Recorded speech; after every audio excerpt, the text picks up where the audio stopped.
मुख्यमंत्री अरविंद केजरीवाल आईआईटीएन हैं, पढ़े लिखे हैं, अफसर रह चुके हैं। इन दिनों दिल्ली के मुख्यमंत्री हैं। खुद को पढ़ा लिखा मानते हैं, मानना भी चाहिए। डिग्री और सरकारी दफ्तर में काम का तजुर्बा है और अब तो राजनीतिक तजुर्बा भी है। लेकिन क्या वाकई केजरीवाल पढ़े लिखे हैं?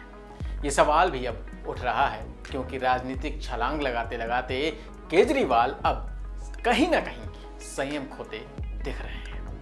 अपनी राजनीतिक पहुंच बढ़ाने के लिए खुद को काबिल बोलना और दूसरे को अनपढ़ कहना, क्या केजरीवाल का ओवर कॉन्फिडेंस है?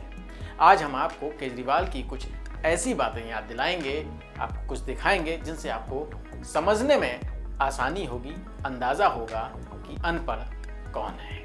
नमस्कार, मैं हूं गौरव मिश्रा और आप देख रहे हैं न्यूज़रूम पोस्ट। मुख्यमंत्री अरविंद केजरीवाल की पार्टी आम आदमी पार्टी दिल्ली के बाद पंजाब जीत चुकी है।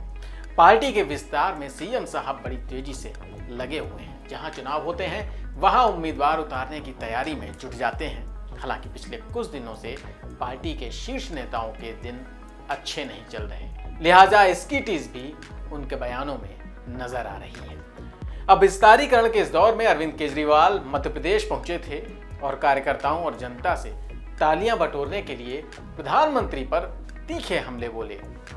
मध्य प्रदेश में चुनाव हैं, साथ ही 2024 में भी तैयारी करनी है। लिहाजा केजरीवाल ने बेहद आक्रामक अंदाज में पीएम नरेंद्र मोदी पर वार किया और उन्हें नासमझ और अनपढ़ तक कह डाला।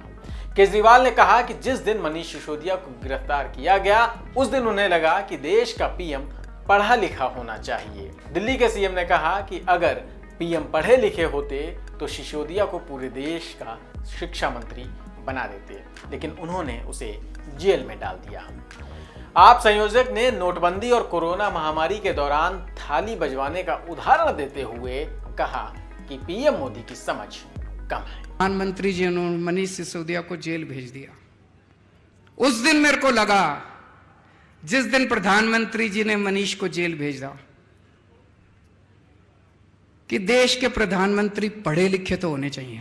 अब आईआईटीएन मुख्यमंत्री के मुख से ये वाणी तो आपने सुन ली। अब एक एक करके आपको वो वाणी भी सुनवाते हैं जिसे सुनकर देखकर आप ये समझ जाएंगे कि अनपढ़ है कौन, या फिर उनके लिए पढ़ा लिखा अनपढ़ शब्द इस्तेमाल किया जाए। आप तय कीजिएगा। दिल्ली पुलिस का अगर कोई ठुल्ला किसी रेडी पटरी वाले से पैसे मांगता है, उसके खिलाफ भी केस नहीं होना चाहिए। ये मंजूर नहीं है। ये एलजी कौन हो गया है? बेगानी शादी में अब्दुल्ला दीवाना। ये एलजी कहां से आ गया? कौन है एलजी? कहां से आ गया एलजी? किस बात का एलजी?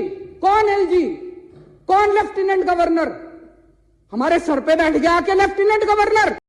वंदे वंदे वंदे वंदे।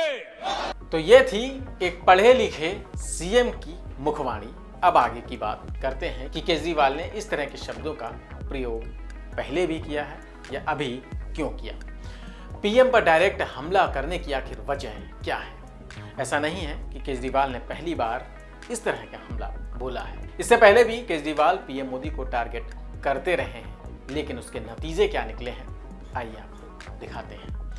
2013 में जब जनता की पसंद केजरीवाल बने तो ओवर कॉन्फिडेंस हो गया, सीधे मोदी को टक्कर देने की ठान ली। 2014 में मोदी को बनारस की सीट पर टक्कर देने पहुंच गए, लेकिन हुआ क्या? केजरीवाल को बुरी तरह हार का सामना करना पड़ा। उसके बाद केजरीवाल नरम पड़ गए। थोड़े वक्त के लिए उन्हें लगा कि ब्रांड मोदी से अभी लड़ना ठीक नहीं होगा। साल 2015 आता है। दिल्ली के विधानसभा चुनाव में प्रचंड बहुमत मिलने के बाद एक बार फिर उन्होंने पीएम मोदी को टारगेट करना शुरू कर दिया, लेकिन 2017 में उन्हें पंजाब और एमसीडी चुनाव में अपेक्षाकृत नतीजे नहीं मिले। लिहाजा केजरीवाल फिर समझ गए कि ब्रांड मोदी की इमेज को टारगेट करना अभी ठीक नहीं है और पीएम मोदी पर डायरेक्ट हमलों से बचने लगे। 2019 में लोकसभा चुनाव आता है। एक बार फिर दिल्ली के सीएम ने मोदी के खिलाफ मोर्चा खोला, सीधे अटैक किए, लेकिन नतीजा सिर्फ एक सीट तक सिमट गया। इसके बाद केजरीवाल को फिर लगा कि डायरेक्ट मोदी को टारगेट करना ठीक नहीं है, बीजेपी को टारगेट करो। गुजरात चुनाव में उन्होंने बीजेपी के नेतृत्व का जिक्र किया। डायरेक्ट पीएम मोदी पर हमले से बचते दिखाई दिए। हालांकि पंजाब में उन्हें पिछली बार सत्ता नहीं मिली थी, इस बार उन्हें सत्ता मिल गई। अब केजरीवाल फिर डायरेक्ट मोदी पर अटैक कर रहे हैं। वजह 3 नजर आ रही हैं। एक तो स्टेट इलेक्शन, दूसरा 2024 के आम चुनाव और तीसरा अब जांच एजेंसियों के निशाने पर उनके करीबी आ गए हैं। एक सत्येंद्र जैन जेल में बंद हैं, दूसरे डिप्टी सीएम मनीष सिसोदिया जो कि रिमांड पर हैं। तो क्या सीएम अरविंद केजरीवाल की ये बौखलाहट है? क्या ये भाषा शैली किसी पढ़े लिखे IITian मुख्यमंत्री की हो सकती है या फिर होनी भी चाहिए?